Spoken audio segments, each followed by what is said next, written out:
Distrito Federal e municípios não podem proibir completamente a realização de celebrações religiosas presenciais por motivos ligados à prevenção da Covid-19. Daniel Adjunto, lembrando que havia uma outra ação também que estava nas mãos do ministro Gilmar Mendes. Exatamente, tinha uma outra ação, uma ação de descumprimento de preceito fundamental grande que tinha expectativa da decisão do ministro Gilmar Mendes, que pedia a liberação de cultos e missas já neste fim de semana por causa da Páscoa. Mas essa decisão do ministro Nunes Marques foi dada em um pedido que foi feito ainda no ano passado, em junho de 2020,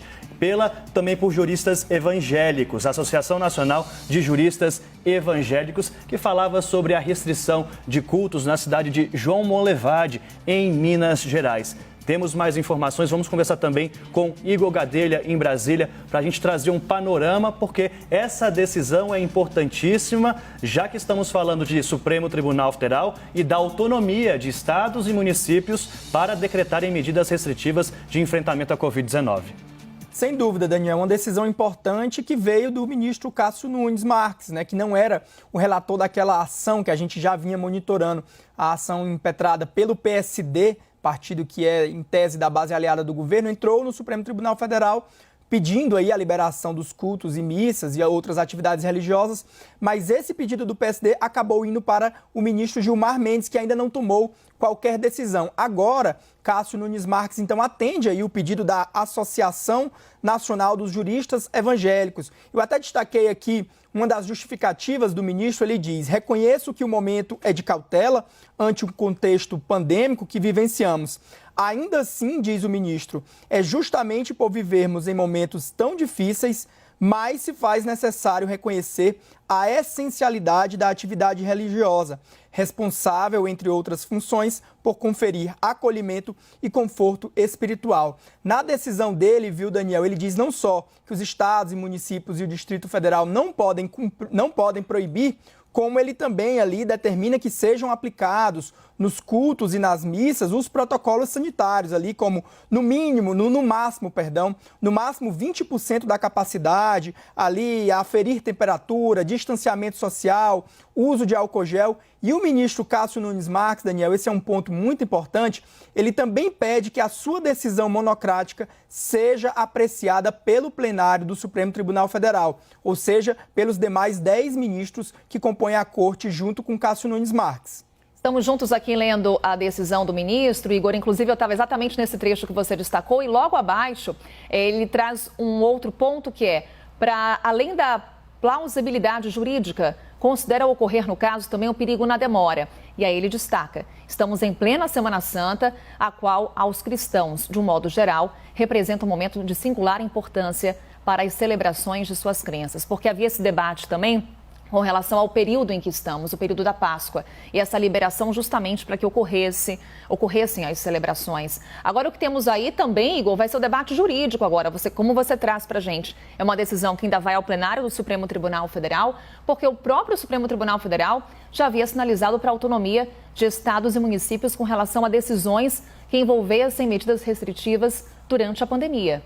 Sem dúvida, viu, Carol? Esse vai ser um debate que vai ser ampliado, vai ser um debate interessante justamente por esse ponto, porque desde março do ano passado, o Supremo Tribunal Federal decidiu que estados e municípios têm autonomia para tomar decisões sobre medidas de restrição em razão da pandemia da Covid-19. E agora, mas vale lembrar um ponto, Carol, embora o ministro Cássio Nunes Marques tenha pedido que a decisão seja referendada pelo plenário, a decisão monocrática dele já está valendo, portanto, então aí missas e cultos poderão ser realizados até que o plenário do Supremo Tribunal Federal se debruce sobre esse tema. Vale lembrar que ainda na semana passada, a Procuradoria-Geral da República já havia se manifestado ali em outras ações, essa que o Daniel citou, por exemplo, defendendo ali, que cultos e missas fossem liberados. Então a gente já tem um posicionamento da PGR, inclusive o ministro Cássio Nunes Marques cita isso na decisão, que a PGR tem defendido a liberação dos cultos e missas e outras atividades religiosas, e agora esse tema vai para o plenário, onde vai suscitar aí um grande debate. A PGR e a Advocacia Geral da União, que tinham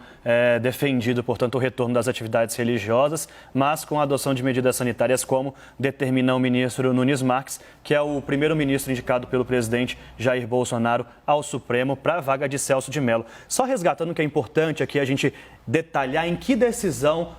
em que processo, em que ação foi tomada essa decisão do ministro Nunes Marques. Não é naquela que foi apresentada recentemente por partidos, e sim em uma outra, que foi apresentada por a Associação de Juristas Evangélicos no ano passado, que falava, inclusive, também sobre as questões de restrições a cultos em várias cidades, não só João Molevade, em Minas Gerais, como Macapá, Serrinha, na Bahia, Bebedouro, em São Paulo, Caramar, também em São Paulo, Rio Brilhante, Mato Grosso do Sul e Armação dos Búzios, no Rio de Janeiro, além dos governadores do Piauí e de Roraima. Todas essas autoridades destas cidades tiveram de se manifestar no dia, dada a decisão aqui, em 10 de fevereiro deste ano, o ministro Nunes Marques decidiu ali que eles deveriam se manifestar quanto a essas medidas que foram tomadas nestas cidades. E só agora, depois de fevereiro, depois da manifestação de todas estas cidades, todos esses gestores, é que o ministro toma a decisão de autorizar que nessas localidades e em todo o Brasil as atividades religiosas de cultos e missas possam ser retomadas. É importante a gente destacar aqui porque a gente tinha duas ações diferentes. Uma com o ministro Gilmar Mendes, mais recente, e essa com o ministro Nunes Marques.